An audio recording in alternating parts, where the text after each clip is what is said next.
you've got that little moment where you're situating everything, you're formulating your trip, and it's a nice day, you're loaded, everything's going nice, and then you just hit the road.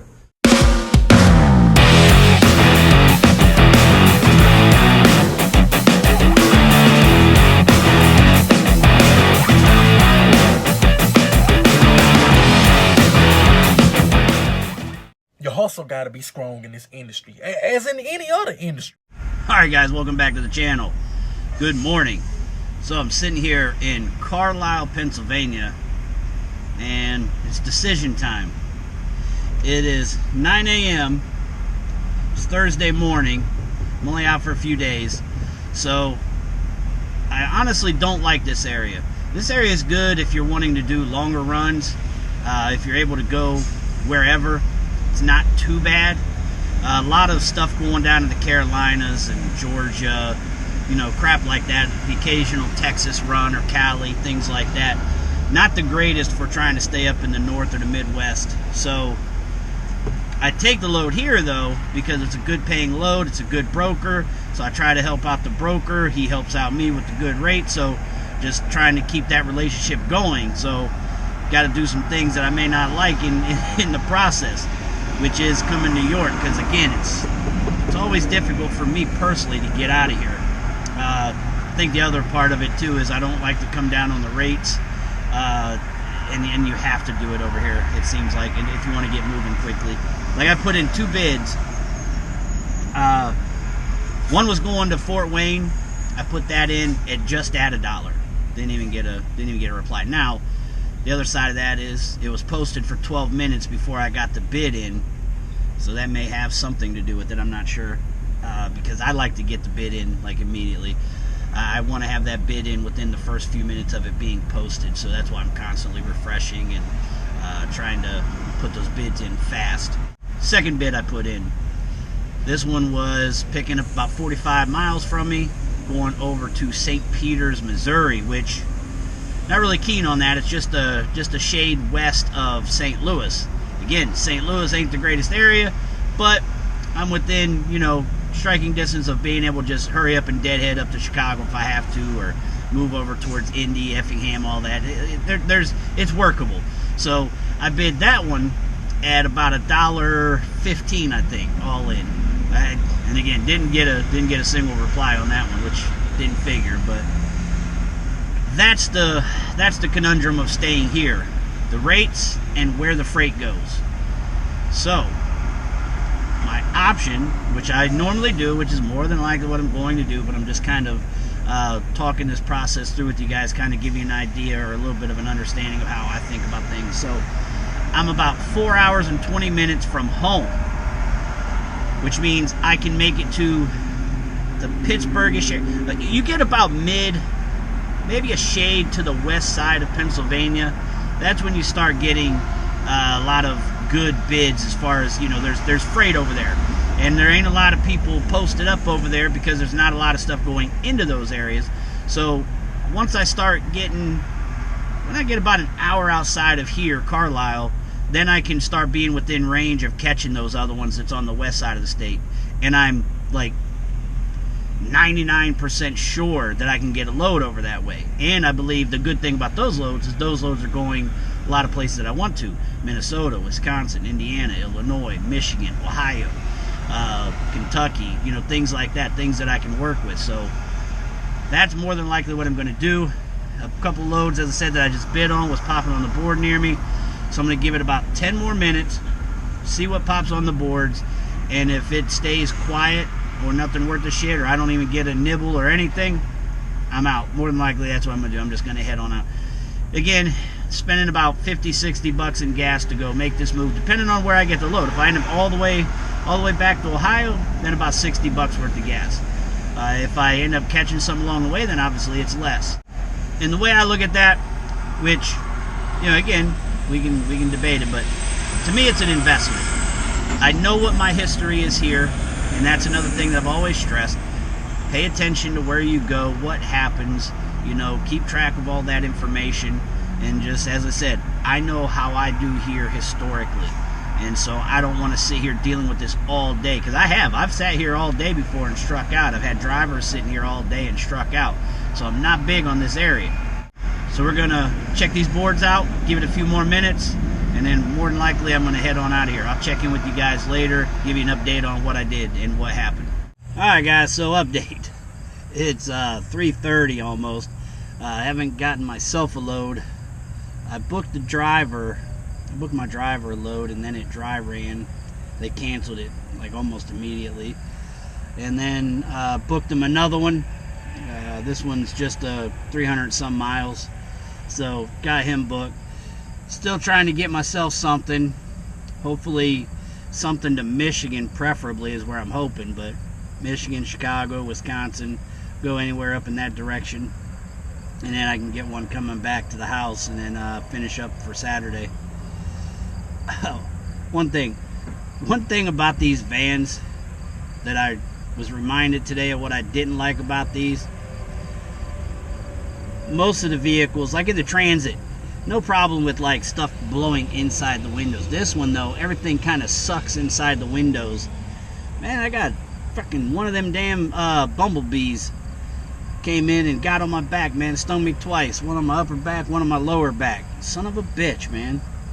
Last time I was stung was last time that I was driving these things on a regular basis. I've been stung about 4 or 5 times in these things. I don't know if anybody else drives these very often. You know, if you've had the same issue. I always told myself, get some of them bug guards, some of them, you know, them wind deflectors or whatever for the windows and shit. Never did it. You know, for the rain too, because like if it rains, like even if you have the window down just a tad, just all kinds of water spraying in on you. Whereas, like I said, with the Transit and whatnot, it isn't that horrible. But yeah, everything just seems to suck in these windows. Yeah, so we're still looking. We're getting to the point of the day, though, that things are going to start really slowing down. Used to be this time of night, you pretty much would die off around 5 o'clock, 5:30. Then you'd have a little bit of a lull, just like you have a lull around lunchtime. And then it would hit back up for about an hour and a half to 2 hours more after that in the evening, late evening. Now you don't get none of that late evening rush at all. So yeah, I'm just gonna sit here and try and get this load. I did the video where I was talking about yellow and not thinking that it would do much for the long run, which so far from what I've seen, it did exactly. It was kind of a little bit shorter than what I thought and what people thought, but there for a few days, like there were certain boards that were just banging, like load. And what's funny is I think it was the same day I put that video out, I ended up getting a load from a yellow terminal, which was near the house.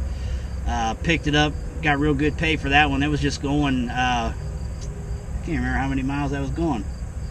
Wasn't it 45 miles maybe or something? I think I ended up making like $300 off of that because it was initially supposed to pick up, and they told me it's going to pick up the following day, so got layover for it on top of what I bid on it. Then the other day, I did a 22 miler for 190. 22 miles for $190, and it was 16 miles from the house, so total 38 miles for $190. And that was a yellow terminal on the other side of Akron. That was a larger terminal. The one that I picked up the first time was just a little small one. The one that I picked up in Akron, the big one, there was still not a ton of freight in there, but there was still some freight still in there needing to be shipped out of there. The stuff I had, I guess, was a couple of things from Amazon or for Amazon. I don't know. All I was doing was taking it from a yellow terminal over to an ABF terminal. So 22 miles, can't beat that.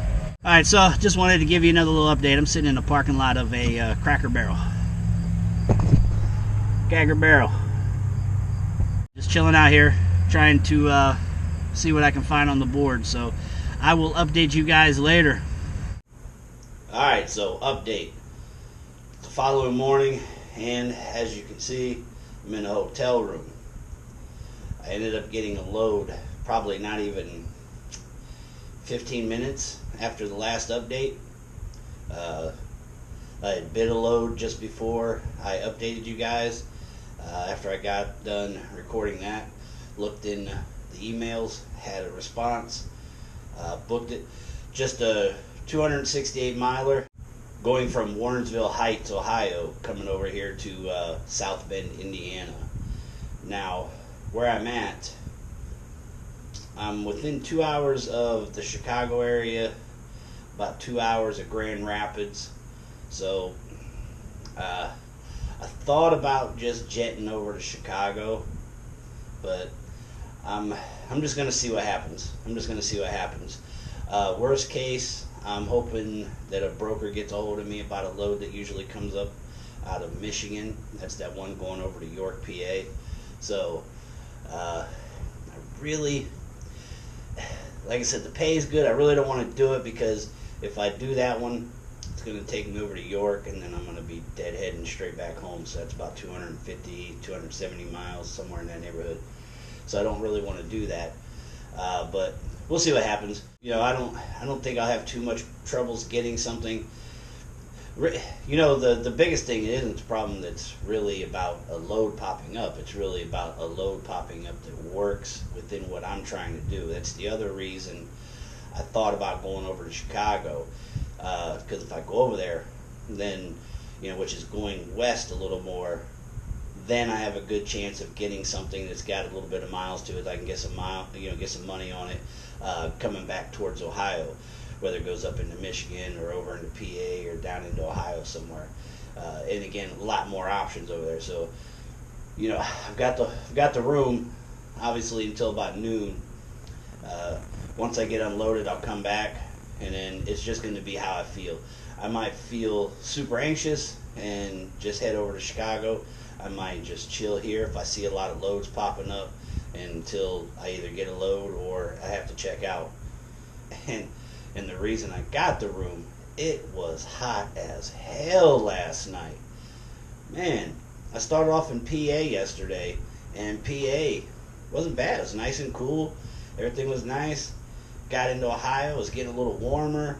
Got that load, started heading west, started getting warmer and warmer. So last night, just to let you know, last night in the South Bend area, it was 88 degrees at 10:30, 10 o'clock last night, and it was feels like 100. I was like, man, I ain't even gonna do it. If I had to, of course, I'll stay in there, but if I don't have to, why would I? You know what I'm saying? I wanted a good night's rest. I wanted to be sharp for today. I didn't want to be dragging ass and, kind of hem-hawing on the boards and stuff. I just wanted to be fresh and crisp and ready to go. I'll be home either tonight or tomorrow. So, I just want to get a good night's sleep. Now, mind you, I dealt with the heat like that. Now I've gotten rooms in the past, of course. And to be honest, at one point, I got a little too frivolous with getting hotels there for a little while. That was when I was with BGS, one of my first carriers, and I wasn't even making that good a pay, but I was going to El Paso and Laredo all the time, and depending on who was ahead of me, what time I got there, what day of the week, it was a regular thing, man. Go to the Red Roof.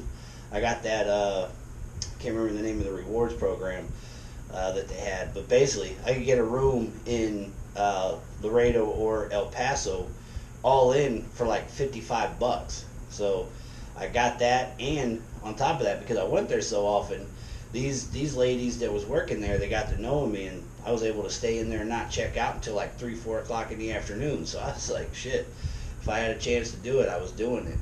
I did deal with the heat quite often. It wasn't like I got a room every single night, but I went without an air conditioner, rooftop air conditioner on my van until 2019. So for almost 8 years of doing this, no AC, for, I want to say, about 6 years, 6 or 7 years, I think it was 6, I went without the diesel heater. So, I know what it's like to be out there roughing it. I mean, and again, it didn't bother me. It wasn't like I was miserable. I mean, don't get me wrong. I in the heat, that's the thing, man. You do have to worry about air circulation and getting cool enough in there, because you are sitting in that hot ass box. So there was some days that I would wake up with a pounding headache because it was just so hot. But I dealt with it, and I enjoyed it. It wasn't. I really was never like miserable. It was just part of the game. It's like, of course, I wish I was cooler. I wish I was warmer at times, but it's always nice to come across people that enjoy doing this like I do, because I love it, man. Like I've never thought about getting out of it. I've never really had no horrible days. Of course, you have frustrations. You have worries, concerns, things like that, due to breakdowns, things like that. Like right now, I mean, in all seriousness, like things are super tight because of everything that's going on with the vehicles and the rates and stuff this year. But I mean, still going to get through it one way or another. I mean, regardless, I have no thoughts of, oh man, maybe I should get out of this industry. I'm going to get through it. I'll adapt. I'll change, do everything I got to do. But I love this job. Like, I love it. I'm frustrated that I can't be out here more often right now. I'm so messed up that I'll watch videos. Whenever I watch videos of any of you guys that do it, do these videos on YouTube, like I watch it, I'll see, like the other day, I seen this couple, undesignated drivers, I think it is, and I was watching them, and they was getting prepared to get a load and everything, and that, like when I watch a video where somebody's getting ready to get loaded and they're getting situated and they're about to take a nice drive, it looks nice out, it's just like, I'm just like, God, man, God, I want to be out there. I just want to go hit the road. I love that. Like, that's kind of the funnest part. Like, right there, right, you get loaded, that feeling, the feeling of securing a load, that's the first, like, happy feeling. Then you get to the shipper, you get loaded, you get everything strapped down, you get situated, you get that energy drink, for those that do energy drinks, some that drink coffee, some that don't mess with none of that stuff at all, whatever it is, but you've got that little moment where you're situating everything, you're formulating your trip, and it's a nice day, you're loaded, everything's going nice, and then you just hit the road. You either gab on the phone, or you jam the music, or whatever it may be. It's just, that to me is just a great feeling. I love it. I enjoy that. I'm not a sightseer, things like that. I mean, I enjoy seeing things as I'm driving down the highway, as odd as that sounds, but I'm not too big on like, oh, I need to stop there. I'd like to at some point. I'm hopeful at one point that that my wife will be with me and I can go over the road and we can kind of casually expedite. That would be the most ideal situation, is to be able to do this in a more casual manner. Some of these people that do this job that have a pension, or some other kind of income, and this isn't really vital to their survival. Like, I envy those people that are able to do that, because that would be the ideal way to do this kind of job, is just to be able to do it a little more on the casual side. Don't get me wrong, like the go at times has its fun, and that's the competitive side. You're just like, you want to drive more than everybody else, you want to get more miles, you want to make more money, you just want to be tearing it up. That said, am I the only one that feels that way? Am I the oddity? Anybody else feel that way, get that kind of joy or pleasure out of when the load is booked and getting loaded and starting off? I'm just curious. Or am I just an idiot? Am I just like retarded and I got problems? So alright guys, I'm going to get off here. I'm going to go grab some breakfast. Then I'm going to head out, get unloaded, and then we'll see what the boards bring. So I will holler at you guys later.